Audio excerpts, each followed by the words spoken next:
Welcome back to the show, everyone. We've got to go back to Chicago. Mayor Brandon Johnson has been touting to anyone who will listen that crime is down in Chicago. All of the metrics he's saying, violent crime is down. As a matter of fact, if you listen to Democratic governors throughout the country, they'll tell you the same thing. Crime is down.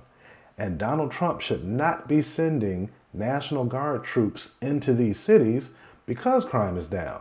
He's just doing this just to attack blue cities and blue states. But let's concentrate on Chicago right now. I want to look at three specific areas where we're going to look at this together. And once we cover these three areas, you will know beyond the shadow of a doubt that you are being lied to by the Johnson administration. Chicago Police Department, like many, has some very specific regulations about shooting at cars. Police use of force expert David Harris tells me we'd need to know if the car still posed a serious threat to the officer when the shot or shots were fired to determine if it was justified. We're careful about shooting at cars in a way that we did not used to be because of the number of times shooting in a car hit a person who was not involved in any crime, did not pose a threat, or the driver was struck and then the uncontrolled vehicle did more damage or even hurt somebody. So that's number one. This is the number one thing that's transpiring in Chicago, is that Chicago police officers are being discouraged from discharging their weapons. Because if they do, every single incident when they discharge their weapon is going to be scrutinized by a civilian board. So think about that for a second. You're a police officer working in the city of Chicago. You're going out and you come across a would-be criminal, an individual that's about to involve themselves in some sort of crime. You've got to sit there and you've got to second guess yourself and think to yourself, well, can I discharge my weapon? If I discharge my weapon, what's going to happen? You don't have time as a police officer being charged with public safety to serve and protect to sit there and second guess your actions. And for every second that you second guess your actions, guess what that means? That's another second that criminal is able to get away. But it's not just scrutinizing the discharging of your weapons. There's two other areas we need to look at. May chase if they believe a person is committing or about to commit a felony, domestic battery, or a serious traffic offense that puts others in jeopardy. They can also call it off. So that's the second issue. Police officers have to, in real time, figure out whether or not they can continue a foot pursuit. There's a very specific set of circumstances around which a police officer can chase someone on foot. All of this stems back to the previous administration under Mayor Lori Lightfoot, where there were a couple of instances where a police officer came across a citizen. In a split second, they had to make a decision about whether or not they were going to actually engage this individual. And as it turns out, it was a teenager or it was a young person. They discharged their weapon and the individual lost their life. But think about this. If you're a law-abiding citizen and you need police officers to provide safety, to provide law and order, you don't want police officers sitting there and second guessing whether or not they can engage a criminal. If someone is coming after your family, you don't care if the person who's holding the gun is 13 or 33. You want the police to do their job.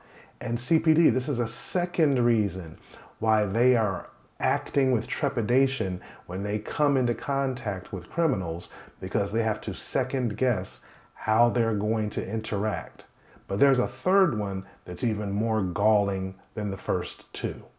Risk management team to clarify pursuit policies, which now direct officers to decide whether the necessity to immediately apprehend the fleeing suspect outweighs the level of inherent danger created by a motor vehicle pursuit. It goes further, listing crimes cops can't chase for, including traffic offenses, DUI, theft, and even possession of a stolen car. So think about that.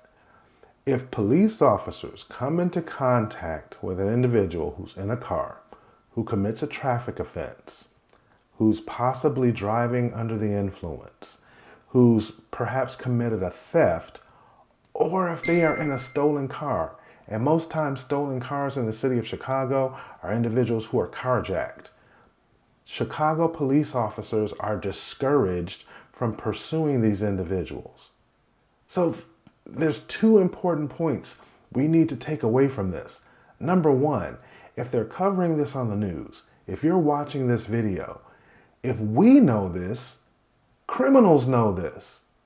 They're not oblivious to what's going on. They are interacting every day with other individuals who are involved in this same antisocial behavior. So word spreads fast. Hey, you don't have to worry about getting pulled over here. If you drive off, they can't pursue you. Hey, if you get into a foot chase over here, you don't have to worry about it because they can't chase you. Hey, if something happens over here, they're not going to shoot or shoot back at you because they have all of these rules in place. What do you think criminals are telling themselves? And don't just take my word for it. Take a look at this interaction between an individual and an Elgin police officer when he got arrested. But several suburban departments say they've had luck keeping crime down by emphasizing conduct has consequences. Hey! This guy led Kane County Sheriff's deputies on a pursuit before suddenly stopping. Listen to this conversation as he's driven to jail. Do you even have a good reason to run, or just because you know Elgin doesn't chase anybody? Because I know Elgin doesn't chase nobody. So there you have an individual who's in the back of the police car, just led the police on a chase, and he told the police officer, I went on that chase because I don't believe Elgin is going to pursue anyone.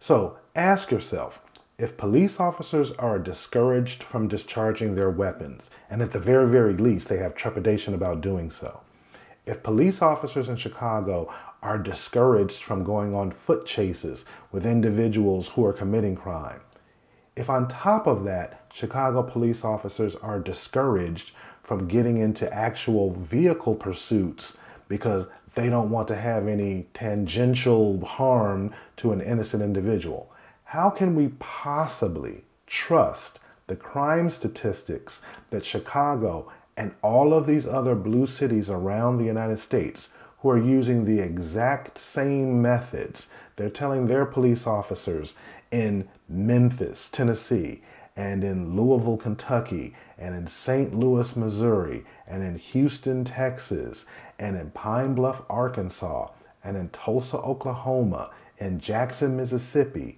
and Birmingham, Alabama. All of those cities I just listed, by the way, are blue cities in red states. And they are blue cities because they have blue mayors and they have a blue constituency. So don't fall for this lie that you hear told all the time that Trump is just going after blue cities in blue states because they have black governors and because he's a racist and he's just trying to make this political.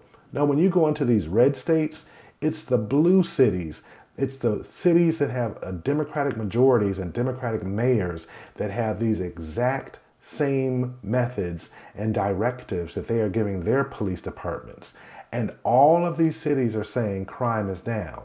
How can you possibly trust these numbers that you are being given by these mayors when they're not arresting the people who are committing the crimes, which means if they're not being arrested, they're not being charged, which means we don't even have those individuals included in the data of the crime that's actually happening in these cities. Democrats have failed the United States. They have failed these blue cities. And Chicago, with Brandon Johnson, he is at the top of the list. Los Angeles and New York, Los Angeles has almost twice the population of Chicago. New York has over 3 times the population of Chicago. They don't even have the number of killings in those cities that Chicago has, but Brandon Johnson just continues to tell people the numbers are down, what we're doing is working, and it's not true. Do not allow these politicians to continue to lie to you. Democrats have failed, and unless they change their messaging and their method, they're going to continue to fail.